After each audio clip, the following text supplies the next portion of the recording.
Sabotage à Lucky la Malandre est le troisième volet de la collection des jeux The Key. Ce sont des jeux d'enquête à 9 scénarios qui ont la particularité d'être rejouables.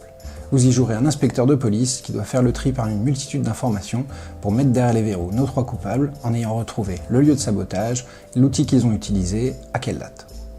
Attention, pour faire la différence avec les autres joueurs, vous devrez utiliser le moins d'informations possible. Au début de la partie, les joueurs vont pouvoir récupérer carte après carte. Piochez donc une carte pour analyser les informations qui sont derrière. Mais attention, nous allons jouer le scénario vert et il y a des couleurs présentes sur les cartes. Donc à chaque fois, veillez à récupérer une des cartes en fait avec la couleur verte dessus, puisque les autres cartes où le vert sera absent vous donneront une information erronée. Derrière ces cartes, on trouve différents types d'informations. Par exemple, celle-ci me donnera une information sur l'objet qui a été utilisé à proximité d'un lieu. C'est une information pas encore complète, puisque je ne connaîtrai pas ni la date ni l'utilisateur, mais c'est une information déjà partielle que je peux garder derrière moi. Ça veut dire que les autres joueurs n'auront jamais accès à cette autre carte.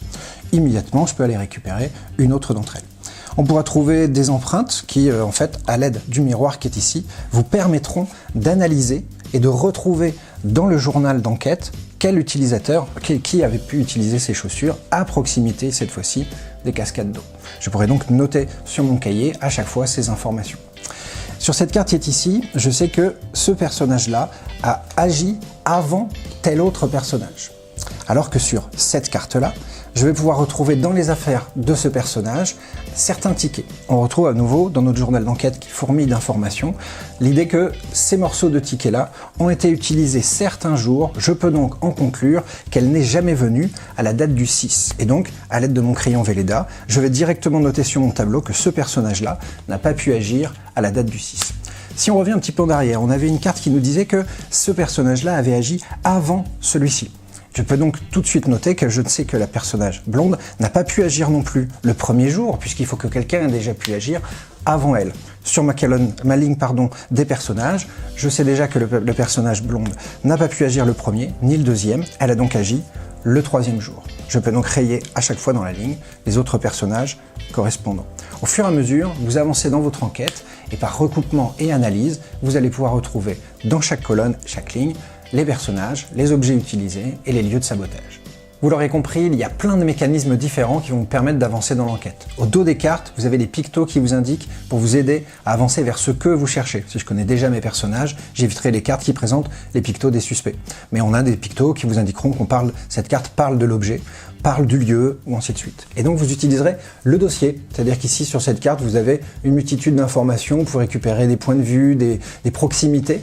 À l'intérieur du dossier, on va retrouver les objets correspondants avec leur poids, leur taille, on a des informations sur l'âge et la taille de nos suspects. À un moment donné, vous aurez fini de remplir votre tableau. Vous allez pouvoir vérifier si le code correspondant vous permet de résoudre l'enquête.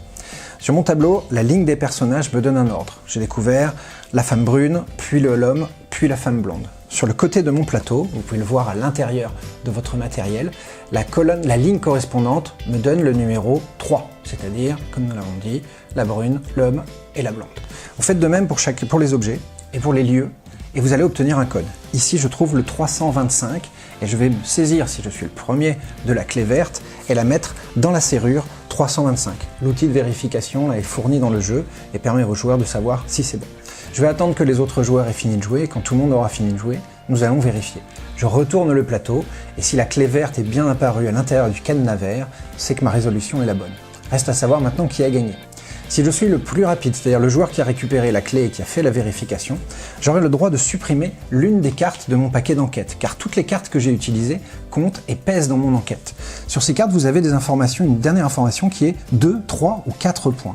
C'est la valeur, c'est-à-dire le poids de l'indice dans mon enquête. Et comme je vous ai dit au début, moins vous utiliserez d'informations, plus votre réussite sera prestigieuse. Et donc nous allons additionner notre score, qui est une score inversé.